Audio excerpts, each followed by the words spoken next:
KG ಕ್ರಾಂತಿ ವಿಶೇಷ ಕಾರ್ಯಕ್ರಮ ಸ್ವಾಗತ. ಮಾದೇವ್ ಪ್ರಕಾಶ್ ಅವರೇ, ಭಾರತದಲ್ಲಿ ಭಾಳ ವೈವಿಧ್ಯವಾದಂಥ ಒಂದು ರಾಜಕೀಯ ನಾವು ಹೇಳ್ಬೋದು. ಭಾಳ ಸ್ಟೀರಿಯೋಟೈಪ್, ಕೇವಲ ಕಾಂಗ್ರೆಸ್ ಇತ್ತು, ಕಾಂಗ್ರೆಸ್ ಆದಮೇಲೆ ಬಿ ಜೆ ಪಿ ಬಂತು, ಬಿ ಜೆ ಪಿಗಿಂತ ಮೊದಲು ಜನಸಂಘ ಇತ್ತು, ಆಮೇಲೆ ಸಂಯುಕ್ತ ವಿಧಾಯಕ ದಳ ಅಂತ ಮಾಡಿದ್ರು, ಆ್ಯಂಟಿ ಕಾಂಗ್ರೆಸ್ಸು ಆ್ಯಂಟಿ ರೈಟ್ ವಿಂಗ್ ಅಂತ ಹೇಳ್ಬಿಟ್ಟು, ಅದು ಕೂಡ ಸಕ್ಸಸ್ ಆಗಲಿಲ್ಲ. ಆದರೆ ಒಂದು ಇಡೀ ದೇಶದಲ್ಲಿ ನಾವು ಗಮನಿಸುವಂಥದ್ದು ಮತ್ತು ಪ್ರಪಂಚದಲ್ಲಿನೇ ಒಂದು ಎಲೆಕ್ಟೆಡ್ ಕಮ್ಯುನಿಸ್ಟ್ ಗೌರ್ಮೆಂಟ್ ಬಂದಿದ್ದು ಕೂಡ ಕೇರಳದಲ್ಲಿ. ಸೊ ಅದು ಕೂಡ ಆ್ಯಂಟಿ ಕಾಂಗ್ರೆಸ್. ಆದರೆ ಅದು ಸರ್ಕಾರವನ್ನು ಕಿತ್ತಾಕ್ತಾರೆ ಕಾಂಗ್ರೆಸ್ನವರು. ಎಲ್ಲೆಲ್ಲಿ ಆ್ಯಂಟಿ ಕಾಂಗ್ರೆಸ್ ಫೋರ್ಸ್ ಬೆಳೆಯುತ್ತೋ ಅದನ್ನು ಬೆಳೆಯೋಕ್ಕೆ ಬಿಟ್ಟಿಲ್ಲ. ಇವತ್ತು ಕೇಜ್ರಿವಾಲ್ ಕೂಡ ಬಹುತೇಕ ಅವರು ಉಳಿಯೋದು ಕಷ್ಟ. ಈ ಕ್ರಾಂತಿ ಇದೆಯಲ್ಲ, ಬಹುತೇಕ ಕ್ರಾಂತಿಯನ್ನು ಕತ್ತಿಸ್ಕುವಂಥ ಸಾಧ್ಯತೆ ಕೂಡ, ಅಂಥ ಅಪಾಯ ಕೂಡ ಕಾಡುತ್ತೆ ಅಂತ. ಹೂಗಾರ್ ಅವರೇ, ಅದು ದಟ್ ಈಸ್ ರಾಂಗ್ ನೋಷನ್.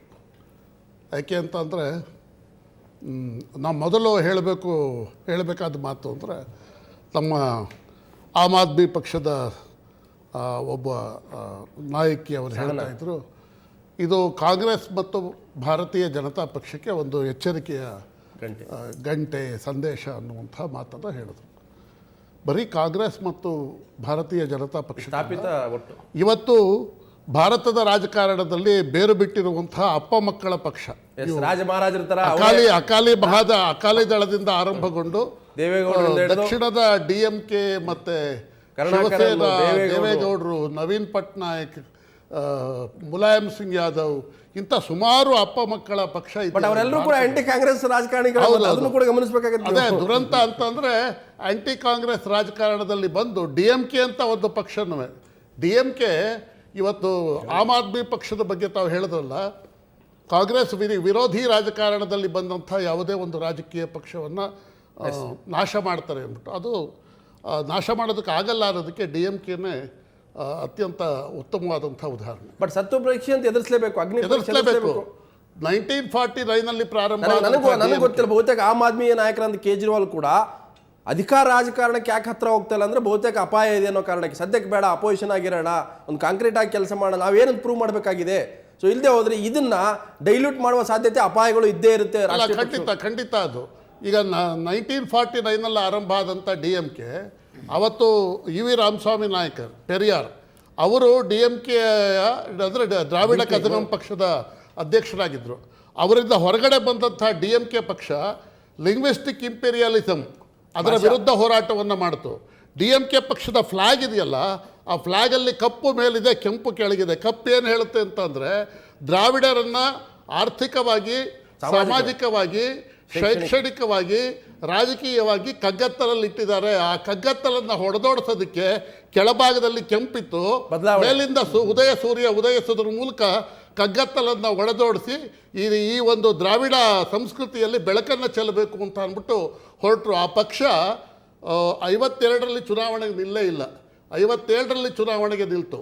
ಆರಂಭಿಕ ಹಂತದಲ್ಲಿ 2 ಲೋಕಸಭಾ ಸೀಟ್ ಗೆಲ್ತು, 15 ಪಾರ್ಲಿಮೆಂಟ್ ಸೀಟ್ ಗೆಲ್ತು. ಹಾಗೆ 15 ಅಸೆಂಬ್ಲಿ ಸೀಟ್ ಗೆಲ್ತು. 62 ಹೊತ್ತಿಗೆ 50 ಅಸೆಂಬ್ಲಿ ಸೀಟು, 15 ಪಾರ್ಲಿಮೆಂಟ್ ಸೀಟ್ ಗೆಲ್ತು, 67ಕ್ಕೆ ಅಧಿಕಾರ ಹಿಡಿತು.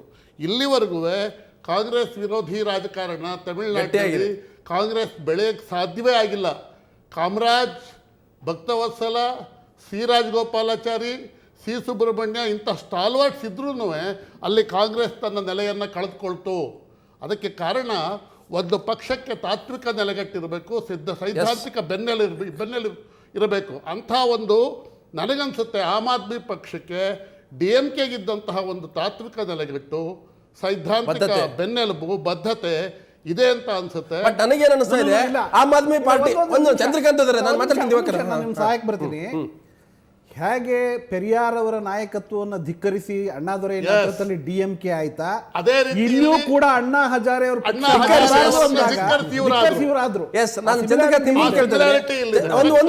ಆಮ್ ಆದ್ಮಿ ಪಾರ್ಟಿ ಕ್ಯಾರೆಕ್ಟರ್ ಅಥವಾ ವೋಟರ್ಸ್ ನೋಡ್ತಾ ಇದ್ರೆ ಒಂದು ಫ್ರಸ್ಟ್ರೇಟೆಡ್ ಕ್ಲಾಸ್ ಇದೆ, ಮಿಡ್ಲ್ ಕ್ಲಾಸ್. ನಾವೇನ್ ಮಾಡ್ತೀವಿ ಅಂತಂದ್ರೆ, ದಲಿತರು, ಹಿಂದುಳಿದವರು ಅಥವಾ ಬಹಳ ರೈತರ ಬಗ್ಗೆ ಮಾತಾಡುವಂಥದ್ದು, ಇಲ್ಲ ತುಂಬಾ ಮೇಲ್ವರ್ಗದವ್ರ ಬಗ್ಗೆ ಮಾತಾಡುವಂಥದ್ದು, ಆ ಮಧ್ಯಮ ವರ್ಗದವರ ಆ ಒಂದು ತುಮ್ಮಲ ಇದೆಯಲ್ಲ, ಆ ಬೆಲೆ ಏರಿಕೆ, ಆ ಒಂದು ಅಭದ್ರತೆ, ಮತ್ತೆ ಸಾಮಾಜಿಕವಾಗಿ ಬದುಕಿನ ಒಂದು ಪಲ್ಲಟಗಳಿದಾವಲ್ಲ, ಆ ಆಮ್ ಆದ್ಮಿಗೆ ಬಹುತೇಕ ಮಧ್ಯಮ ವರ್ಗದ ನೋವು ಮತ್ತೆ ಕೆಳವರ್ಗದ ಜನ ಕೈ ಹಿಡಿದಿದ್ದಾರೆ. ಕೇವಲ ಎಲ್ಲೊಂದ್ ಕಡೆ ಮಿಡ್ಲ್ ಕ್ಲಾಸ್ ಅಷ್ಟೇ ಅಲ್ಲ, ಎಲ್ಲ ಈಗ ಜಾಡು ಅನ್ನೋದೇ ಕ್ಲೀನ್ ಮಾಡುವಂಥದ್ದು, ದುಡಿಯೋ ವರ್ಗದ ಒಂದು ಸಿಂಬಲ್ ಆಗಿ ಕೂಡ ನಿಮ್ಗೆ ಜನ ಓಟ್ ಹಾಕಿದ್ದಾರೆ.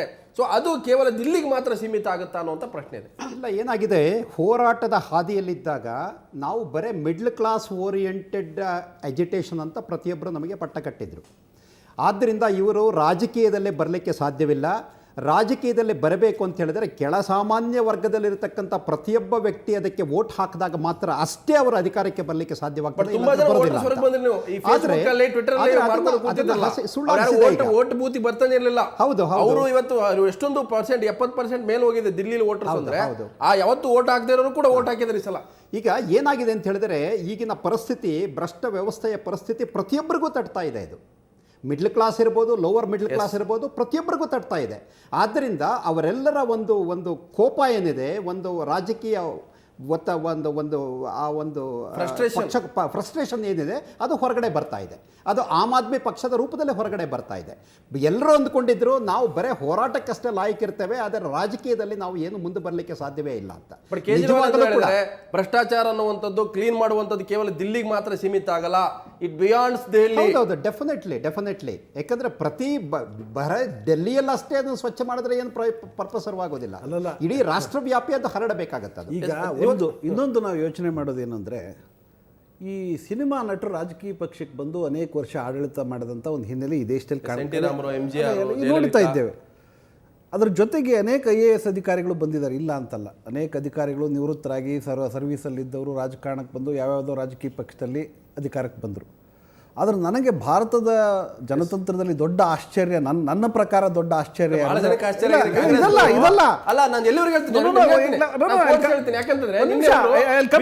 ಪಿಯೂಷ್ ಗೋಯಲ್, ನವೀನ್ ಪಟ್ನಾಯಕ್ ಒರಿಸ್ಸಾ ಭಾಷೆ ಬರೆದಂಥ ಮನುಷ್ಯ. ಇವತ್ತು ಜೀವನ ಪರ್ಯಂತ ಅವನು ಭುವನೇಶ್ವರದಲ್ಲಿ ಇಲ್ದವನು, ಅಲ್ಲಿ ಬಂದ ತಕ್ಷಣ ಭಾಷೆ ಬರದೇ ಹೋದರೂ ಕೂಡ ತನ್ನ ಕಾರ್ಯಕ್ರಮಗಳ ಮೂಲಕ 10 ವರ್ಷ ಮುಖ್ಯಮಂತ್ರಿ ಆದರು. ಇಲ್ಲೂ ಕೂಡ ಏನಾಗಿದೆ, ಅರವಿಂದ್ ಕೇಜ್ರಿವಾಲ್ ನಿನ್ನೆ ಅನೇಕ ರಾಷ್ಟ್ರೀಯ ಇದು ನೋಡ್ತಾ ಇದ್ದೆ, ಅರವಿಂದ್ ಕೇಜ್ರಿವಾಲ್ ಅವ್ರ ಮೇಲೆ ಈ ಜನರದ ಈ ಭರವಸೆ ಬಹಳ ಇದೆ. ಇದ್ರ ಜೊತೆಗೆ ಅವರಿಗೆ ಈ ದೇಶದ ಆಡಳಿತ ವ್ಯವಸ್ಥೆ ಇದೆಯಲ್ಲ, ಅವರು ಈ RTI ರೈಟ್ ಟು ಇನ್ಫಾರ್ಮೇಷನ್ ಹೋರಾಟವನ್ನು ಪ್ರಾರಂಭ ಮಾಡೋ ಸಂದರ್ಭದಲ್ಲಿ ನಾನು ಕೂಡ 1-2 ಸಾರಿ ಅವ್ರನ್ನ ಭೇಟಿ ಮಾಡೋ ಅವಕಾಶ ಸಿಕ್ಕಿತ್ತು. ಈ ರೈಟ್ ಟು ಇನ್ಫಾರ್ಮೇಷನ್ ಎಂಬುದು ಎಂಥ ದೊಡ್ಡ ಅಸ್ತ್ರ ಆಗ್ತದೆ ಎಂಬುದನ್ನು ಅವರು ಅನೇಕ ಲೇಖನಗಳನ್ನು ನಾವು ನೋಡ್ತಾ ಇದ್ವಿ. ಅದರ್ ಸೈಡ್ ಜಾರ್ಜ್ ಫರ್ನಾಂಡಿಸ್ ಸಂಪಾದಕತ್ವದ ಅದರ್ ಸೈಡ್ ಪತ್ರಿಕೆಯಲ್ಲಿ ಈ ರೈಟ್ ಟು ಇನ್ಫಾರ್ಮೇಷನನ್ನು, ಸಾರ್ವಜನಿಕ ಮಾಹಿತಿಯನ್ನು ಪಡೆದು ಅದರ ಮೂಲಕವೇ ಸಾರ್ವಜನಿಕರ ಹತ್ರ ಹೋಗ್ತಕ್ಕಂಥ ಒಂದು ಇಶ್ಯೂ. ಎರಡನೇದು ಏನಾಯಿತು ಅಂದರೆ, ನೀವು ಆಮ್ ಆದ್ಮಿ ಪಕ್ಷ ಜನಸಾಮಾನ್ಯರಿಗೆ ಎಲೆಕ್ಟ್ರಿಕ್ ಬಿಲ್ ಆದಾಗ ಬಹುಶಃ ಒಂದು ಕಟಿಂಗ್ ಪ್ಲೇಯರ್ ತಗೊಂಡು ಕರೆಂಟ್ ಡಿಸ್ಕನೆಕ್ಟ್ ಮಾಡಿದ್ದನ್ನು ಯಾವ ಥರ ಅಂದರೆ, ಬಹುಶಃ ನಿಮಗೆ ಗೊತ್ತಿರಬೇಕು, ಈ ನಂಜುಂಡ ಸ್ವಾಮಿ ಅವರು ಈ ಕರೆಂಟ್ ಮೀಟರ್ ಮತ್ತೆ ರೈತ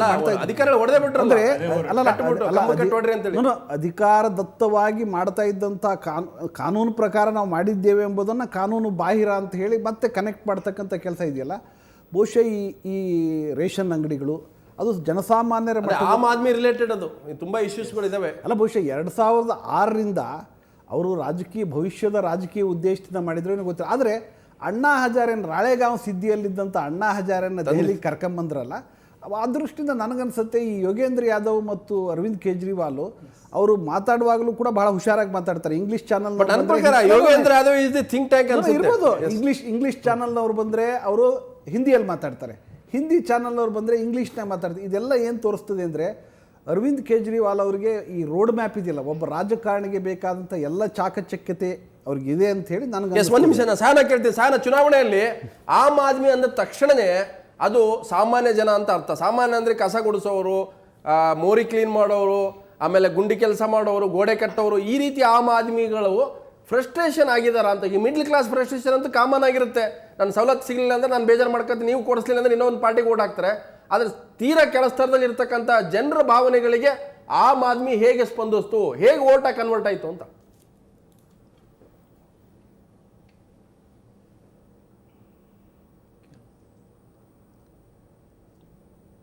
ಸಾನ ಅವ್ರು ನನ್ನ ಪ್ರಶ್ನೆ ಕೇಳಿಸ್ತಾ ಇದೆಯಾ? ಹಲೋ, ಸಾಮಾನ್ಯ ಜನರು ಆಮ್ ಆದ್ಮಿ ಜೊತೆ ಗುರ್ಸ್ಕೊಳ್ಳೋಕೆ ಹೆಂಗ್ ಗುರ್ಸ್ಕೊಂಡ್ರು ಅಂತ, ಓಟಾಗಿ ಹೇಗೆ ಕನ್ವರ್ಟ್ ಆಯ್ತು? ಹುಗಾರ್ ಸರ್, ನನಗೆ ಕೇಳ್ತಾ ಇದ್ದೀರಾ? ಸರ್ ಆಮ್ ಆದ್ಮಿ ಅಂದರೆ ಯಾಕಂದರೆ ಇವರು ಕೇಂದ್ರ ಸರ್ಕಾರದಲ್ಲಿ ಇವ್ರು ಮಾಡಿರುವಂಥ ತುಂಬ ಘನಕಾರ್ಯಗಳಿದಾವಲ್ಲ, ರೇಷನ್ ಬಿಲ್ ಏರಿಸಿದ್ದಾರೆ, ಆಮೇಲೆ ವೆಜಿಟೇಬಲ್ ಬಿಲ್ಲು, ಕರೆಂಟ್ ಬಿಲ್ಲು ಎಲ್ಲ ಏರಿಸಿದ್ದಾರೆ. ಹಾಗಾಗಿ ಇವಾಗ ನೀವು ಹೇಳಿದ್ರಲ್ಲ ಕಸ ಗುಡಿಸೋರು ಅವರೆಲ್ಲ, ನಾನು ದೆಹಲಿಯಲ್ಲಿ ಹೋದಾಗ ಕುಷ್ಠರೋಗ ಕಾಲನಿ ಇದೆ RK ಪುರಮಲ್ಲಿ, ಅವ್ರು ಹೇಳಿದರು ನಮ್ಗೆ ಇದನ್ನೆಲ್ಲ ನೋಡಿ ನೋಡಿ ಸಾಕಾಗಿದೆ BJP ಕಾಂಗ್ರೆಸ್ ಅವ್ರದ್ದಂತ. ಅವರು 1 ರೂಪಾಯಿ ಭಿಕ್ಷೆ ಎತ್ಕೊಂಡ್ಬಂದು ಬರ್ತಾ ಇರುವವರು ರೋಡಲ್ಲಿ, ಅವರು ಬಂದು ಕೂಡ ನಮ್ಗೆ ಈ ಥರ ಎಲ್ಲ ನೋಡಿ ಸಾಕಾಗಿದೆ ಅಂತ ನನಗೆ ಡೊನೇಷನ್ ಮಾಡಿದರು. ಯಾಕಂದರೆ ಇವ್ರು ಮಾಡಿರುವಂಥ ನಮ್ಮ ಕರ್ನಾಟಕದಲ್ಲಿ BJP ಅವರು ಮಾಡಿದರು 5 ವರ್ಷ 40 ವರ್ಷ ಏನೋ ಮಾಡಿಬಿಟ್ಟು 5 ವರ್ಷ ಆಳ್ಕೆ ಮಾಡಿ ಎಲ್ಲ ಎಷ್ಟು ಹೊಲಗೆರೆಗಳನ್ನು ಎಬ್ಸಿದ್ರು. ಅದನ್ನೆಲ್ಲ ಜನರು ನೋಡಿದ್ರು. ಮತ್ತು ಕೇಂದ್ರ ಸರ್ಕಾರದಲ್ಲಿ ಇವತ್ತು ಕಾಂಗ್ರೆಸ್ದವ್ರು ಯಾವ ಥರ ಹೊಲಗೆರೆಗಳನ್ನು ಎಬ್ಸಿದ್ರು. ಹಾಗಾಗಿ ಭ್ರಷ್ಟ ವ್ಯವಸ್ಥೆಯನ್ನು ಹುಟ್ಟಿಸಿದ್ದೇ ಈ ಕಾಂಗ್ರೆಸ್ಸು ಮತ್ತು BJP ಅವರು. ಇದರಿಂದ ಮುಕ್ತಿ ಆಗಬೇಕಲ್ಲಪ್ಪ ಅಂತ ಜನರಿಗೆ ರೊಚ್ಚಿಗೆದ್ದು ಇವತ್ತು ಎಲ್ಲ ಬೀದಿಗೆ ಬಂದು ಓಟ್ ಹಾಕಿ ಆಮ್ ಆದ್ಮಿಗೆ ಸರ್ಕಾರ ಬರಲಿ ಅಂತ ಇಷ್ಟು ಕಷ್ಟಪಟ್ಟಿದ್ದಾರೆ. ಆದರೂ ಇನ್ನೂ ಒಂದು 2-3 ಸೀಟಲ್ಲಿ ಸರ್ಕಾರ ಆಗಲಿಲ್ಲ. ಆಗಿದ್ರೆ ಇವರಿಗೆಲ್ಲರಿಗೂ ತಿಳಿತಿತ್ತು ಅಂತ ನಮ್ಮ ಅನಿಸಿಕೆ. ಅಂದ್ರೆ ಈ ಕನಸು ಅನ್ನೋ ತರ ನಿಮ್ಗೆ ಅನಿಸ್ತಾ ಇದೆಯಾ ಅಂತ? ಅದು ಬಹುತೇಕ ಈ ರೀತಿಯ ಜನ ಓಟ್ ಹಾಕ್ತಾರೆ, ಅದನ್ನು ಉಳಿಸ್ಕೊಳ್ಳೋದು ಕೂಡ ಅಷ್ಟೇ ನಿಮ್ಗೆ ಚಾಲೆಂಜ್ ಇದೆ ಸಹನಾ ಅವರೇ. ಇದು ಉಳಿಸ್ಕೋಬೇಕಲ್ಲ, ಇದು 28 ಅಂದ್ರೂ ಕೂಡ. ಹೌದೌದು, ಖಂಡಿತ ನಮಗೆ ಇದೆ. ಜನರ ತೀರ್ಮಾನವೇ ನಮ್ಮ ತೀರ್ಮಾನ. ಯಾಕಂದ್ರೆ ಕಾಂಗ್ರೆಸ್ BJP ಅವರು ಆ ಥರ ಅಲ್ಲ. ಒಂದ್ಸಲ ಓಟ್ ತೊಗೊಳುವಾಗ ನಮಸ್ಕಾರ ಅಂತ ಮನೆ ಹತ್ರ ಬರ್ತಾರೆ, ವಾಪಸ್ ಅವರು ನಮ್ಮ ಹತ್ರ ಸುಳಿಯೋದಿಲ್ಲ. ಅದು ಜನರಿಗೆಲ್ಲರಿಗೂ ಗೊತ್ತಾಗಿದೆ. ಹಾಗಾಗಿ ಜನರ ತೀರ್ಮಾನವೇ ನಮ್ಮ ತೀರ್ಮಾನ ಆಗಿದೆ. ಎಸ್ ಸಹನಾ ಅವರು ಹೊಲಗೇರಿ ಅಂತ ಪದ ಬಳಸಿದ್ರು, ಅದನ್ನ ಒಪ್ಪಲ್ಲ. ಯಾಕಂತಂದ್ರೆ ಅದು ಹೊಲಸು ಮಾಡಿದ್ದಾರೆ. ಸೊ ಹೊಲಗೇರಿಗೆ ಆ ಶಬ್ದ ಬಳಸೋಕ್ಕಾಗಲ್ಲ, ಯಾಕಂತಂದ್ರೆ ಅದು ಆ ಸಮುದಾಯ ನಾವು ಗೌರವ ಕೊಡೋಣ. ಆದರೆ ವೀರಸಂಗನವರೇ, ಕರ್ನಾಟಕ ಮತ್ತು ದೇವರಾಜರಸು ಕೂಡ ಅವ್ರು ಕಾಂಗ್ರೆಸ್ಸಲ್ಲಿ ಇರ್ಬೋದು, ಒಂದು ಪರ್ಯಾಯ ರಾಜಕಾರಣದ ನಾಯಕತ್ವವನ್ನು ಕಾಂಗ್ರೆಸ್ಸಲ್ಲಿ ಇದ್ದು ಕೊಟ್ಟರು, ಹೊರಗೆ ಹೋದ್ರು. ಆದರೆ ಜನ ಅವ್ರಿಗೆ ಒಪ್ಪಲಿಲ್ಲ.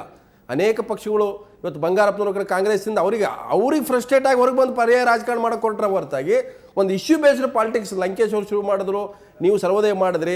ಇವತ್ತಿಗೂ ಕೂಡ ಅನಿಸುತ್ತಾ ಇದೆಲ್ಲೆಲ್ಲ ಒಂದು ಪರ್ಯಾಯ ಅವಕಾಶ ಇತ್ತಪ್ಪ, ಜನ ಓಟ್ ಹಾಕಿದ್ರು, ಇಲ್ಲೂ ಒಂದು ಪರ್ಯಾಯಗಳು ಬಂದು ಹೋದಲ್ಲ, ಯಾಕಾಗಲಿಲ್ಲ ನಿಮಗೆ ಅಂತ ನೀವು ತಾಳ್ಮೆಯಿಂದ ನಿಮಗೆ ಈ ಚುನಾವಣೆ ಓಟ್ ಹಾಕಿಬಿಡ್ಬೇಕು ಅನ್ನೋ ಥರ. ಈಗ ಅವ್ರಿಗೆ ಓಟ್ ಹಾಕಿದ್ರು 1 ವರ್ಷಕ್ಕೆ, ಹಂಗಂತೇಳ್ಬಿಟ್ಟು ಇಲ್ಲಿ 20-30 ವರ್ಷ ರಾಜಕಾರಣ ಮಾಡಿದ್ರು ಕೂಡ ಪರ್ಯಾಯ ರಾಜಕಾರಣದ ಅವಕಾಶ ಸಿಗಲಿಲ್ಲ. ಹೌದು, ಕರ್ನಾಟಕದ ಮಟ್ಟಿಗೆ ಕೆಲವು ಅಂಶಗಳು ತಾವು ಹೇಳಿದ್ದನ್ನು ಒಪ್ಪಲೇಬೇಕು. ಆದರೆ ಇಲ್ಲಿಯ ಪರಿಸ್ಥಿತಿಗಳು ಮತ್ತು ಜೊತೆಗೆ ಇಲ್ಲಿಯ ರಾಜಕಾರಣ, ಇಲ್ಲಿಯ ಭ್ರಷ್ಟಾಚಾರದ ವಿಚಾರಗಳನ್ನ ಬಿಡಿಸ್ತಕ್ಕಂಥದ್ದು ಸ್ವಲ್ಪ ಕಠಿಣವಾದ ಪರಿಸ್ಥಿತಿಯಲ್ಲಿ ನಡೆದಿದೆ ಅನ್ನೋದನ್ನು ಒಪ್ಪಲೇಬೇಕು. ಆದರೆ ಪರ್ಯಾಯ ರಾಜಕಾರಣಕ್ಕೆ ರಾಜ್ಯದ ಜನ ರೆಡಿಯಾಗಿರೋದನ್ನು ನರಗುಂದ ನವಲಗುಂದ ನಂತರ, ಕ್ರಾಂತಿರಂಗದ ರಚನೆ ನಂತರ, ಆಗ ಬಿಜೆಪಿ, ಕಮ್ಯುನಿಸ್ಟ್ ಪಾರ್ಟಿಗಳು, ರೈತ ಸಂಘ ಎಲ್ಲ ಸೇರಿ ಅವತ್ತು ರಾಮಕೃಷ್ಣ ಹೆಗಡೆ ನೇತೃತ್ವ ಸರ್ಕಾರ ಏನು ಬಂತಲ್ಲ, ಆ ಕ್ಷಣದಲ್ಲಿ ರೈತ ಚಳವಳಿ ಭಾಗವಹಿಸಿದ್ರೆ ಇಡೀ ರಾಜ್ಯದ ಇತಿಹಾಸ ಬದಲಾಗಿತ್ತು. ಆ ಕ್ಷಣದಲ್ಲಿ ಆ ರೈತ ಸಂಘದ ತೀರ್ಮಾನ ತಪ್ಪಾಗಿದೆ ಅಂತಲೇ ನನ್ನ ಅನಿಸಿಕೆ. ಹಲವಾರು ಸಾರಿ ನನ್ನ ಸಭೆ ಸಮಾರಂಭಗಳು ಹೌದು, ಆ ಒಂದು ಕಾರಣಕ್ಕೆ ಒಂದು ಸಾರಿ ಹದಗೆಟ್ಟ ಪರಿಸ್ಥಿತಿಯನ್ನು ಉಪಯೋಗ ಮಾಡದೇ ಇದ್ದರೆ, ಹದವಾದ ಪರಿಸ್ಥಿತಿಯನ್ನು ಹದಗೆಟ್ಟ ಮೇಲೆ ನಾವು ಕೈ ಹಾಕಿದರೆ ಏನಾಕತ್ತೆ ಅನ್ನೋದನ್ನು ಇವತ್ತು ಅನುಭವಿಸ್ತಾ ಇದ್ದೀವಿ. ಒಂದು. ಎರಡನೇದು, ಖಂಡಿತವಾಗಿ ಈ ರಾಜ್ಯದಲ್ಲಿ ಪರ್ಯಾಯ ಮತ್ತು ಚಳುವಳಿ ರಾಜಕಾರಣಕ್ಕೆ ಭವಿಷ್ಯ ಇದೆ, ಯಾವ ಅನುಮಾನ. ನಾವು ತಲೆ ಎತ್ತಿ ಬದುಕಬಹುದಪ್ಪ ಪರ್ಯಾಯ ರಾಜಕಾರಣದಲ್ಲಿ ಇರೋರು, ಅಥವಾ ರಾಜಕಾರಣ ಬಿಟ್ಟು ಹೋರಾಟ ಮಾಡ್ಕೊಂಡು ಬದುಕೋರು ಕೂಡ ಒಂದು ಚುನಾವಣಾ ತಂತ್ರ ಅಥವಾ ಪಾರ್ಲಿಮೆಂಟ್ ಡೆಮಾಕ್ರಸಿಯಲ್ಲಿ ನಾವು ಕೂಡ ಬರ್ಬೋದು ಶಾಸನಸಭೆಗೆ ಅನ್ನುವಂಥದ್ದು ಬಹುತೇಕ ಆಮ್ ಆದ್ಮಿ ಮೂಲಕ, ಅಥವಾ ಪ್ರಫುಲ್ ಕುಮಾರ್ ಅಂತ ಇರ್ಬೋದು, NT ರಾಮರಾವ್ ಇರ್ಬೋದು, ಇವರೆಲ್ಲರೂ ಕೂಡ ಒಂದು ರೀತಿ ನೈತಿಕ ಶಕ್ತಿನೇ ಅವರು. ಖಂಡಿತ ಇವತ್ತು ರಾಜ್ಯದಲ್ಲಿ ನಾವು ಎಜುಕೇಟ್ ಮಾಡ್ತಾ ಇದ್ದೀವಿ. ಓಟ್ ಯಾವುದಕ್ಕಾಗಿ ಹಾಕ್ತಾ ಇದ್ದೀವಿ? ಏನು ಹಣಕ್ಕೆ ಹಾಕ್ತೀವೋ, ಜಾತಿಗೆ ಹಾಕ್ತೀವೋ? ಈ ಕಾಂಟ್ರವರ್ಸಿ ಏನೈತಲ್ಲ, ನಮ್ಮ ಬದುಕಿಗಾಗಿ ಓಟ್ ಹಾಕ್ಬೇಕು ಅಂತಕ್ಕಂಥ ತಿಳುವಳಿಕೆಯನ್ನು ನಾವು ಕರೆಕ್ಟಾಗಿ ಕೊಡ್ತಕ್ಕಂಥ. ನೋಟಿಗಾಗಿ ಓಟ್ ಅಂತ ಆಗ್ಬಿಟ್ಟಿದೆ ಈಗ. ಹೌದು, ಅಲ್ಲ, ಸಂಸದರೇ ಇವತ್ತು ನೋಟಿಗಾಗಿ ಓಟ್ ಹಾಕಿರ್ತಕ್ಕಂಥದ್ದು ಪ್ರಕರಣ ಪಾರ್ಲಿಮೆಂಟ್ ಅಲ್ಲಿ ಇದಾವೆ. ಸೊ ಆದ್ರೂ ಕೂಡ ನಾನು ದಿವಾಕರ್ ಮುಂದೆ ಕೇಳ್ತಾನೆ, ಬ್ರೇಕ್ ತಗೊಳ್ತೀನಿ. ಇವತ್ತು ಕ್ಲೀನು ಮತ್ತೆ ಆನೆಸ್ಟಿ, ಮಾರಾಲಿಟಿ ಅನ್ನುವಂತ ಒಂದು ಪ್ರಶ್ನೆ ಬರುತ್ತೆ.